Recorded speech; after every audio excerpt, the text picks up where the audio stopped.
আসসালামু আলাইকুম বন্ধুরা। যে চারাটি আপনারা দেখছেন সেটি একটি মালটার চারা। এই গাছটি হচ্ছে 7-8 মাস আগে আমি কুমিল্লা জেলার হর্টিকালচার সেন্টার থেকে রোপণ করি। বাড়ি মালটা এক চারাটির নাম। তো এই গাছটিতে 3-4টি করা এসেছিল আর কি, মানে ফল এসেছিল। এর ভিতরে একটি ফল মাত্র টিকছে। এবং দেখেন মাশাআল্লাহ সাইজটা দেখানোর জন্য আপনাদের সাথে ভিডিওটা শেয়ার করছি।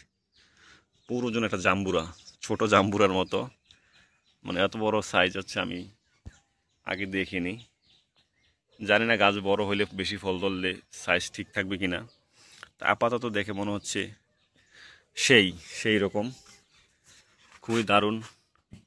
এবং গাছটিকে আমি রিপোর্টিং করব, নতুন একটি পাত্রে লাগাবো আর কি, গাছের ফলটি যখন পেরে ফেলবো। এবং এই সামনের সিজন আসতেছে, এই সিজনে ইনশাল্লাহ গাছটিতে আরও ফল নিব আর কি, এবং বড় পাত্রে রোপণ করে দিব। পাত্র মোটামুটি রেডি করে রাখছি, এখানেই রোপণ করব।